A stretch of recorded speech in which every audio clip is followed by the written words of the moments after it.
making a big scene, sorry. Trying to move the trash can.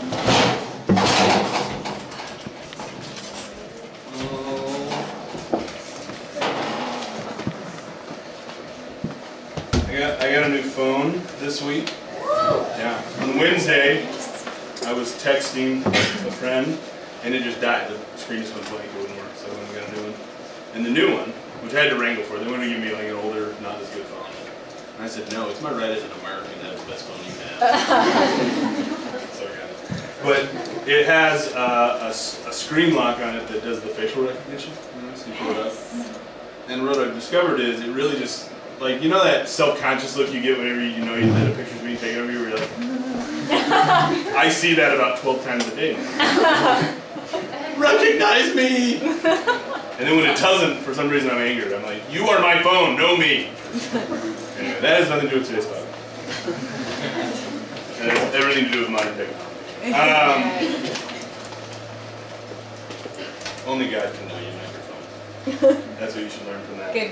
2 talks, 1 day. That's the kind of quality we have. All right, so let's get into the actual talk today. So last week, Doug talked to you all about judgment. And apparently, so when I write my talks, I always give my talk a title. And usually they're ridiculous. This week's is, you've heard it said, Judgey Judge.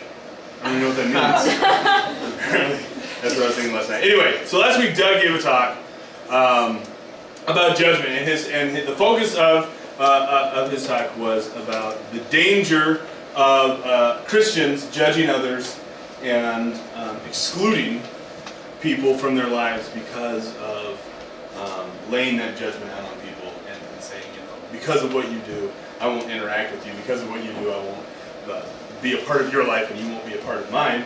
And he was very open and personal about how that is a struggle for him and how he's been working through it. The Lord has given him grace in it, and I just love the heart that he came at it with, which was just that is not our place. That is not what Christ calls us to do. Christ calls us to certainly bring the truth of Christ into people's lives, and certainly point out to our brothers and sisters where there are mistakes, but to do it in love and to do it in respect, and to interact with those who might even make us uncomfortable in the decisions they make, because that's who the person of Jesus is, and how are they going to know Jesus if we don't talk to them. So, yeah, so that was Doug's focus, and he focused on Matthew 7, which says, do not judge, or you too will be judged, for in the same way you judge others, you will be judged, and with the measure you use, it will be measured to you. And then goes on to talk about planks in the eye and all sorts of fun things. This week, so his message was, you've heard it said, judge not, or you will be judged. And it was from the kind of the church's perspective, Jesus' perspective. I'm taking the exact same, Matthew 7, judge not, or you will be judged, or, sorry, see, now I gotta wait for my phone to recognize me so I can turn it off, because I forgot to. Okay. Judge not, lest you be judged, but I'm coming at it from a cultural perspective. So in today's culture, you hear, I mean, you literally hear this phrase over and over. You hear people say, oh, well, you know, you're a Christian, well, judge not, lest you be judged. And it's like, you don't, really? That's, the culture says it's a danger to judge people. The culture says you should not judge people, and that anyone who judges anyone is wrong. And I don't think that most people take it to the extreme that you can never have an opinion about someone. But what it does mean is, it manifests itself in a way that we say, I never want you to think I'm judging you, and so I may or may not speak truth into your life because I don't want to offend you, and I don't want to drive you from who the person of Christ is. That's kind of how Christians use it, and people who are not Christians just use it as, whatever you find right and good, how can I say anything against that? I'm not going to judge you for what you do. And just as much as what Doug was talking about last week with I'm judging you, so I'm putting you over in this corner of here's the things that you've done wrong, and I can't interact with you on those levels. Just as dangerous as that is, I think this other side is. And just like Doug talked last week about how he struggles with that, or has struggled and is coming out of that, and the Lord giving him grace in that.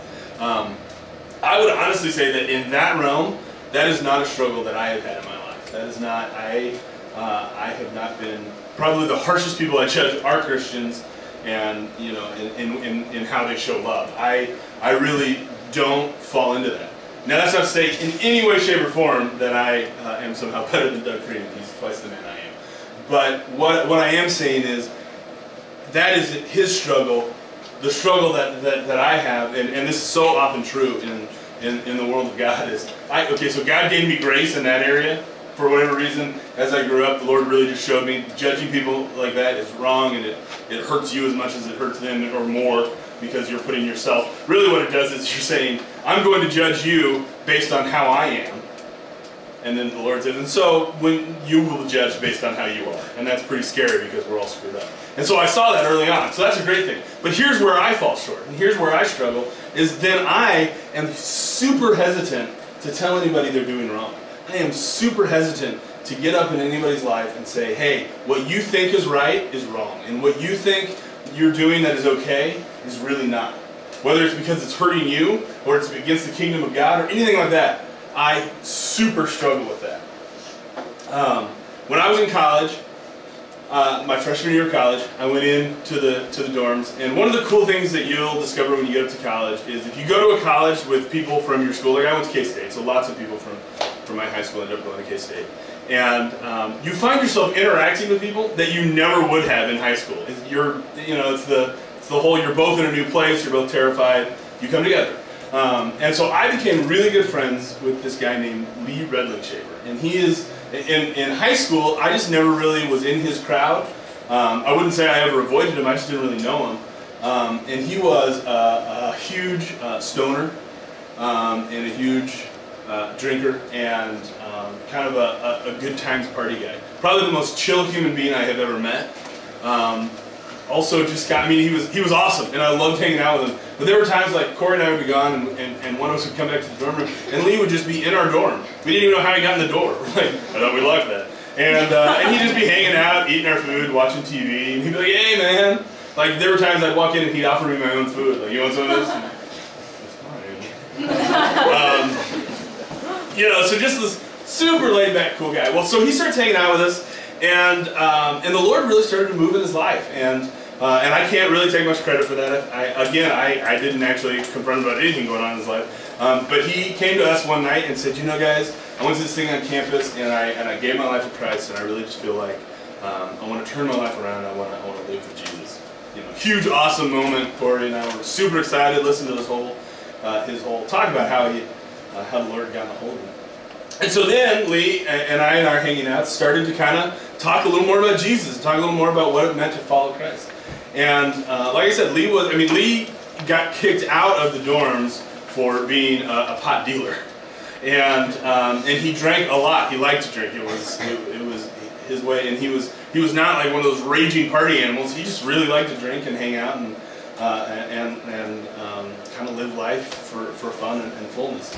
And so he came to me, and while we were talking about, as he started to explore Christ, and he said, John, do you think that I should stop drinking? And at this time we're 18, 19. He's like, do you think it's wrong for me to be drinking? Do you think it's wrong for me to do drugs? And my response to him at the time was, Lee, I don't think you should be drinking because you're not 21 and you're getting yourself in trouble. I don't think you should be doing pot or doing drugs because it's illegal, and we as Christians are called to follow the rules of the land that we live in as we follow Christ as well. And I was like, but man, that's something that you're really going to have to wrestle through with God on your own. And if God, if you can honestly say to God, drinking's not a big deal, then I can't really condemn you for it. And so Lee took that, and I wasn't the only person speaking into his life, so I'm not saying that because of me, but he continued to drink, and he continued to do drugs. And eventually he wandered away from Jesus, and embraced lots of other kind of beliefs and religions, and really just kind of stepped away from the person of Jesus, and was very lived a lifestyle that really was more permissive and just more, however he wanted to go. And looking back on that, I can just see where there was this moment in time where a brother of Christ came to me and said, what do I need to do? And instead of speaking truth into his life, I gave him permission to continue to be the person he was before he met Jesus. And part of that was because I was uncomfortable with telling him to change his life. I was uncomfortable. I didn't want him to think I judged him for what he did. I thought he was an awesome guy. I thought, his following of Christ was an amazing thing, and so I didn't want to hamper that in any way. And so I was like, you just need to wrestle through this on your own with Jesus. And honestly, as I've gone through the years and I've studied the Bible more and I've studied the person of Jesus more, I've seen that was 100% the wrong thing to do. And I want to be clear right now before I move on. When we judge using ourselves and when we judge using who we are as the starting point, we are 100% wrong. And we are 100% judging in a way that is not of Christ. Matthew 7 is truly a warning saying, you judge using yourself, you will be judged yourself, and God will look to you to see how you did, and it's not going to be pretty. But when you read who Jesus was and when you see how he lived his life, you see that Jesus Christ never shied away from bringing truth into people's lives. He never stepped away from saying, this is who you are, and this is a problem. Sometimes he did it so that it was just amazingly socially awkward, and sometimes he did it so that he really, really made people mad. In Luke 10, he's sitting in a woman's house who is getting ready. She's preparing a meal for him and his friends. She's preparing a house for him. And he's sitting there talking, and her sister is sitting on the floor listening to him, and she comes to him and says, hey, shouldn't my sister be helping me? And if I were in that situation, honestly, I'd probably be like, this is a family issue. I don't want to get involved in this. I'd be nervous. Jesus just looks at her and says, your sister's chosen the right one. I am the thing that she should be most excited about. She's chosen to sit here. I'm not going to tell her to leave. I mean, can you just feel the tension that would be in that room after that moment? She comes to him and she's like, I want you to tell my sister to help. And he's like, no, I'm not going to do that. Awkward turtle. Awful. But Jesus wasn't afraid to say, here's the truth, your sister is doing right. He has a rich man come up who everybody in town thinks is a great guy, who's always done right, who always goes to the synagogue, who always gives, and who always loves, and all these things. He's forgiven everyone who's ever done wrong to him.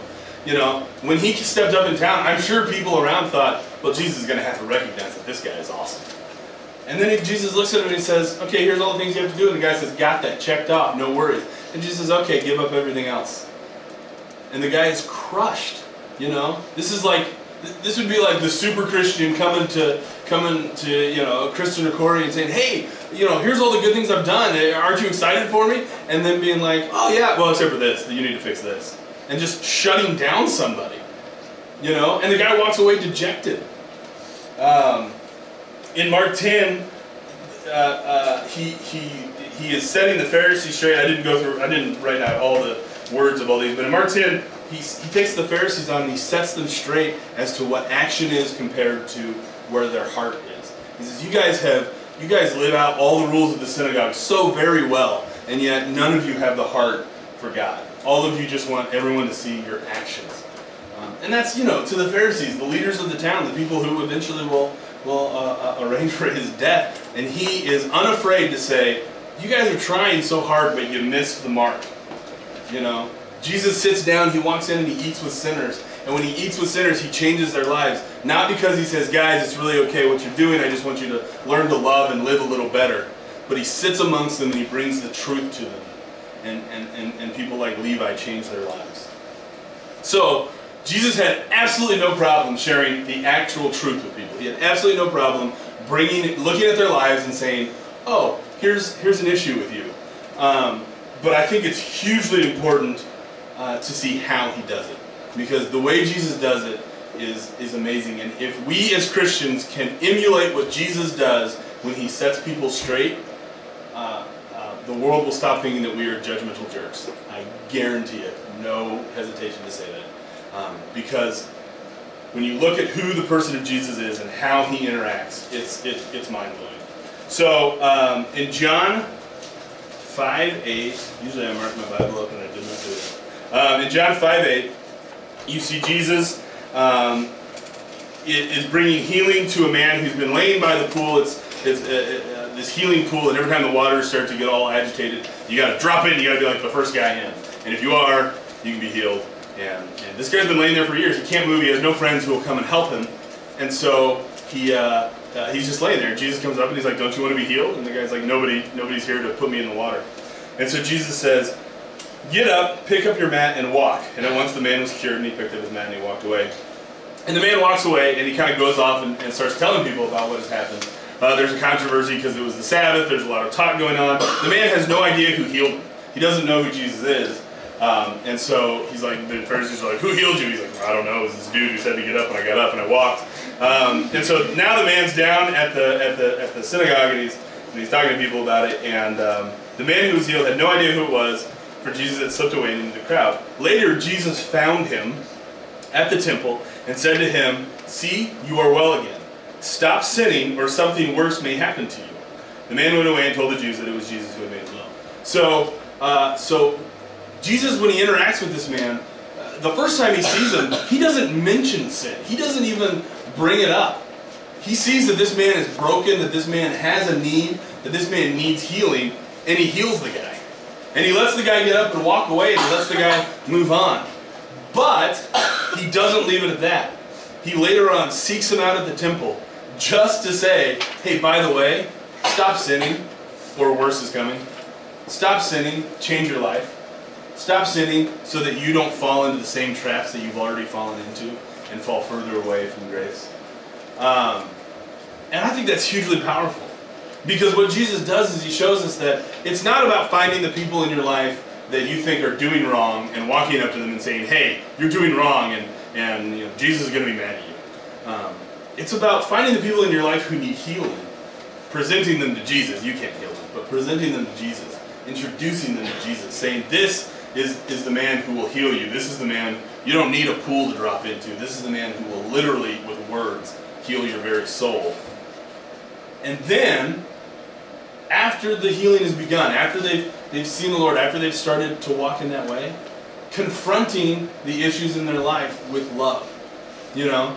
Confronting and saying, "Look, you've been healed. Your life is, your heart and your soul are working again. Let's make sure we don't slip back into where you once were, so that you're once again seeking. Here's something I see in your life that I want you to really think about, pray about, and improve." Not said because I'm better than you. And I think that's and I'll talk about that in a second, but just focusing not on the, "Well, I'm better than you and I've seen it and I need you to fix yourself," but focusing on, "Oh man, you know who Jesus is now, you know this life, please don't slip back in." John 8, Jesus saves the woman. So this is the woman who's about to be stoned, right? Everybody knows the story. They all come around and he says, "Whoever hasn't sinned, go ahead and try." And everybody drops their stones and walks away. Jesus looks at her and says, "Where are they? Has no one condemned you?" And she says, no, sir." And then he says, "Neither do I condemn you. Now go and leave your life of sin." So once again, Jesus steps in and moves mightily in this woman's life, literally saving her life. Literally, he steps in and says, "I'm going to point out to everybody that we're all screwed up, and they want to condemn you, and the only one who really can is me, and I'm going to choose not to. I'm going to instead save your life, give you worth, tell you that you are somebody who is worth stepping in for. And then, because I do not want you to step into the situation again, I'm going to say to you, go and sin no more." So once again, love first, healing first, letting them see who he is and what that heart is first, and then saying, "Hey, you need to stop sinning. You've got to accept the grace that's coming into your life." And there's a ton more, but for time I'm not gonna dive into them. But it's throughout the Bible. Look in John 9, look in Luke 5:27 and 7:36. All of these are places where Jesus heals, or he brings his truth into people's life, and they see and they acknowledge who he is, and then there's an encouragement to stop sinning, because that's what's gonna pull you away. And of course, I think the quintessential is the woman at the well. Jesus steps into her life. He speaks truth into her life, and he does it with so much love and caring in a place where he's not even supposed to be talking to her, and everybody knows that she's a sinful woman and scarlet letter and all that, and they say, don't. You shouldn't be. The disciples come up and they're like, "Oh my gosh, Jesus, we're sorry. This woman is bothering you." And he's like, "You guys are idiots." And he doesn't literally. I mean, not my translation, but I think it's more or less what he says. And but his heart is please stop sinning, stop filling your life with this, so that I can fill your life with truth, love, with the water that will quench all thirsts. Because really, what this woman is filling her life with is she's quenching every thirst she has with things that are making her more thirsty and crushing her and destroying her. And Jesus says, no, what I want is to take all of that out of you and quench your thirst with a water that will make it so that you are never thirsty again. And we're all sinners, and I don't know what level you recognize your sin at, and if you are sitting here thinking, I'm not that bad a sinner, you need to reevaluate, look at yourself, and really think about the sin in your life. And when you really get down to the nitty-gritty dirty of the sin in your life and the issues in your life, you're going to see that what you are doing when you sin is trying to quench a thirst that is within you. For whatever reason, there's 1,000 different things that we try to fill ourselves with. And when we fill ourselves with sin, all we're doing is making ourselves more thirsty. It's like drinking salt water, you know. You're just causing more problems. What Jesus is saying to her is not, oh, you're such an awful sinner, ugly woman, never come, you know, unless you change your ways, you're just going to be horrible and no one's ever wanting to talk to you. What he's saying is, it breaks my heart to see you the way you are. Not because, oh, you're awful, but because you are destroying yourself. And so I want you to take a water that will quench all thirst. I want you to stop sinning and let me fill that gap. So, what does that lead into? How do we act, right? We're not Jesus. We don't see people's sins right away. We can't forgive them. So how are we supposed to act? And there's two verses that I want to look at. One is Luke 17, 3, yep. And it says, Jesus is talking to his disciples, and he's talking about sin. And he says to them, he says, so watch yourselves. If your brother sins, rebuke him. And if he repents, forgive him.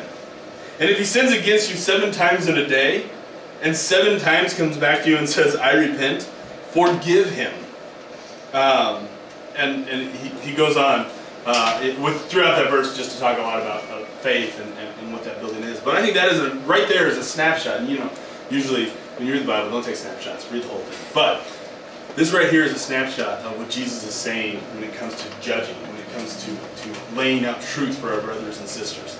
If somebody in your life has sinned against you or is sinning, speak out to them. Call them out on it. As a brother or sister in Christ, Jesus has said, yes, speak to them. Tell them the truth. And then when they repent, rejoice in that. And if it's been a sin against you, forgive them and move on. Don't keep going, hey, remember when you used to be a really bad sinner? Let that go. Walk away from it. But they might turn back. They might, so many times. I mean, in my own life, I look at all the things that I have said, Lord, I am never going to do this again. I was wrong. I am a sinner. I'm rotten. I'm sorry. Never again will I turn back. And then, 5 minutes later, I'm like, yeah, maybe I will. Who cares? And then, oh, I'm so sorry, Lord, and I come back. And Jesus says, hey, the fact that that somebody recognizes that in themselves and truly repents to you, rejoice in that. Don't keep throwing that judgment right in their face. Rejoice in the fact that they are hearing the Lord and forgive them. And that forgiveness comes not out of, well, I'm sitting up here on my stool and I'm better than you, and finally you're starting to rise to it. That forgiveness comes out of the fact that it's like, well, I'm probably going to sin against you in about 5 minutes. By the end of the week, I'll have done something that does not bring honor to the Lord or that hurts you. And so let's both try to wrestle through this sin thing together. And then the second is in 2 Thessalonians 3:14. Again, 2 Thessalonians is talking a lot about just how you deal with people sinning and how you deal with all these issues and staying strong in your faith throughout that. But he says, if anyone does not obey our instruction in this letter, and it's giving some pretty tough things that they want people to do. Do not associate with him, which is pretty, take special note of him. Do not associate with him, in order that he may feel ashamed. So you read that part, just that part, and it's like, whew, so you're saying we should bring the hammer down on people who are sinning. But the next line, I think, is the key. And it says, yet do not regard him as an enemy, but warn him as a brother. And so when I read that, the first time I read that, I was like, well, that's not very congruous with Luke. You know, Jesus says, if somebody's sinning, we forgive them, and we forgive them, and we forgive them. This one says, do not associate with him. But then I started thinking about my true relationship with my brother. And I am an older brother, and therefore the jerk. And my brother is the younger brother, and therefore the better one. And so in our life, in our relationship together, I have done a lot of things to my brother that are not cool.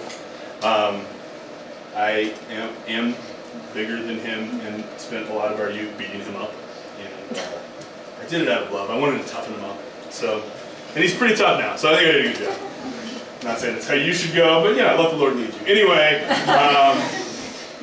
in our relationship with my brother, I can think of so many times where my brother was so furious with me for what I had done, or I was so furious with him for what he had done, that I wouldn't speak to him. We just stayed at opposite ends of the house, you know, and we were just this rage within us, and yet both of us had this heart to come back and bond together and to still be friends. And so eventually we would come and it would be like, I'm sorry, I'm a jerk, and you know, and he'd be like, you are, and then we'd be friends again, you know. And but there was always this heart to bond back.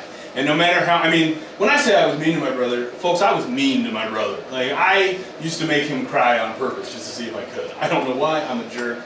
The Lord is working on that within me even today. But I would really tear out, not just be like, oh, I'm gonna, you know, poke you and punch you and all that. Like, I would tear out his soul. I would go after who he was as a person and hurt him. And I remember one time I was just really.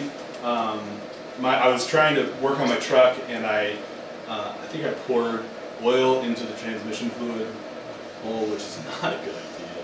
And I was so mad at myself that I came in and I was just like, I'm an idiot! And I started, you know, I just went to my room and I just shut my door and I was furious. And within an hour, I had this long handwritten note from my brother that just said, you are not an idiot. Here's all the things that you've done to teach me in my life. And here's all the things that you've done to show me, you know, what it is to be a man, what it is to be. And looking at that, I mean, even now, I'm like, I'm about to cry. Because it was amazing that my brother, whose heart, who I had, you know, been mean to, and I loved him and showed him love, but I had also been just so cruel and mean to him. When he saw that I was in pain and hurting, that was his reaction. Was, hey, I need to make sure that you know that you're okay. That, I think, is the heart of 2 Thessalonians. When someone in your midst is sinning and is doing wrong and is bringing pain upon themselves, or is not living the way that you know Jesus says to do, don't get sucked into who they are. Don't get sucked into that lifestyle. Don't get sucked into what they're doing. Let them know that it is wrong. Let them know that, hey, what you're doing now, it's not right. And I'm going to speak that into your life, even though you may say, well, you're just being judgmental. I'm not being judgmental. I'm speaking truth to you because I want you to know that what you are doing is going to end up hurting you. But at the same time, long after that relationship with them, as you would your own brother and sister, if you don't have a good relationship with your brother and sister, fix that. But long after them in that way that you know that no matter what happens, you're still going to stay connected to them. And you still want them to work through what's going on, not because you're better than them and what you're doing, you know, I want you to get fixed so that we can be on an equal playing field, but because you don't want them to be hurting and you don't want them to be hurting themselves, and so you are going to constantly check in on them. You're going to constantly be praying for them and going before the Lord for them, and you're going to be constantly speaking truth into their lives. Don't let timidity take the place of boldness. Don't let being a peacemaker stand in the way of speaking the truth. And so when your friends, especially your Christian friends, when your friends who follow Christ are not living the way that Jesus would say, with love and humility, step in and tell them so. When your friends who aren't Christians come to you and say, do you really think that this is right or wrong? Tell me what you really think. Do not be afraid to say, yes, I follow Jesus and here's what Jesus says about this. And if you don't know what Jesus says about it, read your Bible and find out what Jesus says.